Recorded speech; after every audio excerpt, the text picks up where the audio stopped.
Welcome back to another video, you guys. I'm Blue Jay, your spiritual EMT. I'm here to bring you some more of the Lord's wisdom. Today we are going over Matthew chapter 20 in our gospel series. The parable of the workers in the vineyard.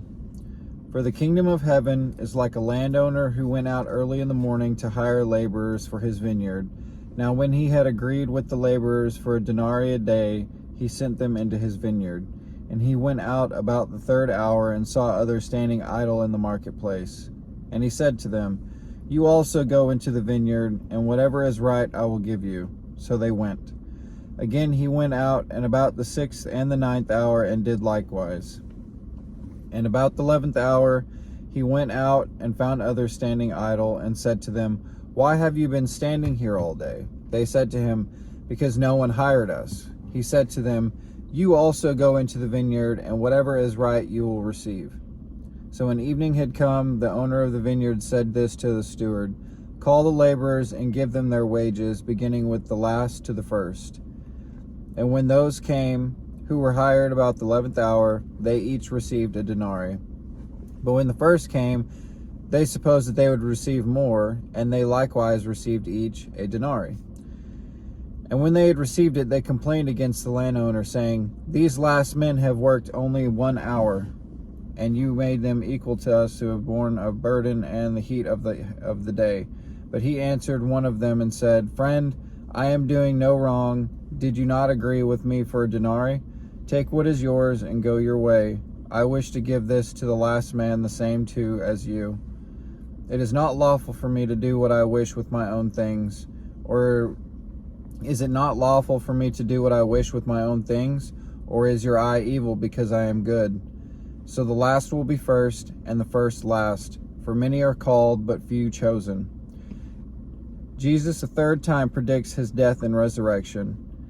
Now Jesus, going up to Jerusalem, took the 12 disciples aside on the road and said to them, "Behold, we are going to Jerusalem, and the Son of Man will be betrayed to the chief priests and the scribes, and they will condemn him to death, and deliver him to the Gentiles to mock and to scourge and to crucify.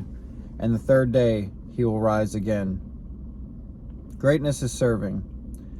Then the mother of Zebedee's sons came to him with her sons, kneeling down and asking something from him.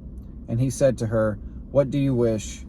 She said to him, "Grant that these 2 sons of mine may sit, one on your right hand and the other on your left, in your kingdom." But Jesus answered and said, "You do not know what you ask. Are you able to drink the cup that I am about to drink, and be baptized with the baptism that I am baptized with?" They said to him, "We are able." So he said to them, "You will indeed drink my cup and be baptized with the baptism that I am baptized with. But to sit on my right hand and on my left is not mine to give, but it is for those for whom it is prepared for by my Father." And when the 10 heard it, they were greatly displeased with the 2 brothers. But Jesus called them to himself and said, "You know what the rulers of the Gentiles lord it over them, and those who are great exercise authority over them. Yet it shall not be so among you, but whoever desires to become great among you, let him be your servant. And whoever desires to be the first among you, let him be your slave. Just as the Son of Man did not come to be served, but to serve many, and to give his life as a ransom for many." 2 blind men received their sight.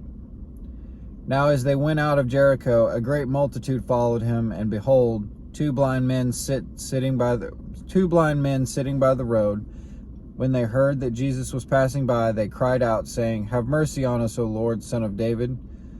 Then the multitude warned them that they should be quiet, but they cried out all the more, saying, "Have mercy on us, O Lord, Son of David." So Jesus stood still and called them and said, "What do you want me to do for you?" They said to him, "Lord, that our eyes may be open." So Jesus had compassion and touched their eyes, and immediately their eyes received sight, and they followed him. Now, if there's anything I can tell you about Jesus, it's that he needs laborers. And what that means is he needs people that are willing to do the Lord's will. Willing to plow the fields, plant the seed, cultivate. We can do that all in each other too. It takes time and effort in order to actually build a good garden. Some plants feed off of each other in a symbiotic way, and then others feed off of each other in more of a parasitic way. The parable of comparing everything to a garden and a seed and fruit, it's really fitting for how Jesus needs laborers in order to actually plant seeds. He needs people doing the goodwill of the Lord, going around making disciples of nations.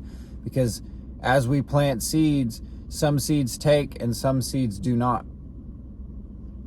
But remember, like I've said in the past, if you've planted seed and it's grown, sprouted up into a seedling, but it starts to die out and it doesn't produce fruit, you can still harvest what seed has been produced by that fruit and replant it elsewhere. You understand what I'm saying?